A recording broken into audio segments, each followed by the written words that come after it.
All of you. आज हम संचार प्रक्रिया कम्युनिकेशन प्रोसेस की चर्चा करेंगे। संचार प्रक्रिया जो है वो एक ऐसी प्रक्रिया है जिसके द्वारा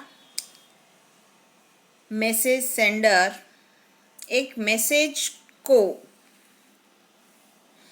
जो उसका दृष्टिकोण है, जो उसकी अनुभूतियाँ हैं, उसको लिपिबद्ध करके किसी माध्यम के द्वारा रिसीवर तक पहुंचाता है।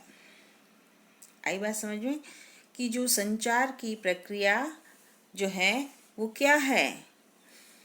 इस प्रक्रिया में एक संदेश प्रेषक जो होता है वो एक संदेश को, अर्थात उसके दृष्टिकोण को, उसकी अनुभूतियों को लिपिबद्ध करके किसी माध्यम के द्वारा संदेश प्राप्तकर्ता को पहुंचाता है। संदेश प्राप्तकर्ता संदेश को समझने के लिए उस संदेश का वाचन करता है, जिसको हम डिकोडिंग कहते हैं। संदेश का वाचन करना, संदेश को अपनी समझ से, अपनी अनुभूतियों से उसको समझने का प्रयास करना, डिकोडिंग करना। प्रेषक अपने अनुसार संदेश को लिपिबद्ध करता है, जिसको इनकोडिंग कहा जाता है। और जब प्राप्तकर्ता अपने विवेक से, अपने ज्ञान से उस संदेश का वाचन करता है, उसको समझता है, उसको हम डिकोडिंग कहते हैं। आपको ये इनकोडिंग और डिकोडिंग क्या है, इसको अच्छे से समझ लेना चाहिए कि इनकोडिंग मतलब जो मैसेज भेजने वाला है, प्रेषक है, वो उस मैसेज को एक लिपिबद्ध करके आगे तक पहुंचाता है। उसको तो हम कहते हैं, क्या कहते हैं, इनकोडिंग। और जो मैसेज प्राप्त करने वाला है वो उस मैसेज को अपने विवेक से, अपने ज्ञान से समझकर उसका वाचन करता है, उसको हम कहते हैं डिकोडिंग। ठीक है। तो संचार की प्रक्रिया में, संचार की जो प्रक्रिया है उसमें मुख्य रूप से ये जो है वो एलिमेंट्स होते हैं। ये जो 7 एलिमेंट्स जो हैं वो संचार प्रक्रिया में अपनी भूमिका निभाते हैं। पहला है सोर्स, जिसको हम प्रेषक या संप्रेषक भी कहते हैं, जहाँ से संदेश भेजा जाता है या जो संदेश को भेजता है। इसके बाद आता है संप्रेषक के बाद में मैसेज। संचार की प्रक्रिया मैसेज के बिना, संदेश के बिना पूर्ण नहीं होती। तो एक विचार, एक संदेश, एक अनुभूति होनी आवश्यक है, जिसको हम मैसेज का, संदेश का जो है वो रूप देते हैं या उसका जो नाम देते हैं, जिसको हम आगे भेजते हैं। संदेश के बाद में उसकी कोडिंग की जाती है, उसका संकेतीकरण किया जाता है।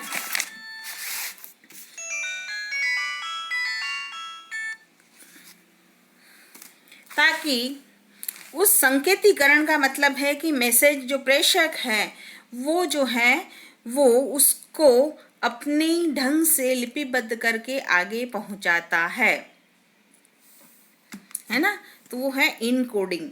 इनकोडिंग के बाद में किसी माध्यम के द्वारा, किसी चैनल के द्वारा उस संदेश को आगे पहुंचाया जाता है ना। माध्यम के अभाव में संदेश को हम जो है वो आगे नहीं भेज सकते हैं। तो उसके लिए एक जो चैनल की आवश्यकता होती है। चैनल के बाद में जो संदेश है वो प्राप्तकर्ता तक पहुंचता है, रिसीवर तक पहुंचता है ना। तो रिसीवर जो है वो नेक्स्ट मुख्य इसका भाग है।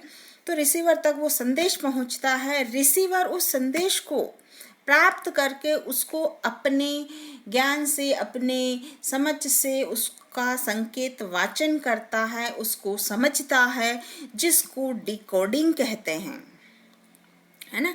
डिकोडिंग के बाद में उसने समझ लिया क्या संदेश आया है, उसके बाद में वो अपनी प्रतिक्रिया व्यक्त करता है, जो अपने रेस्पॉन्स देता है, जिसको हम फीडबैक भी कहते हैं, रेस्पॉन्स भी कहते हैं, या प्रतिपुष्टि भी कहते हैं कि उसको जो संदेश जो है वो कितना समझ में आया, है ना।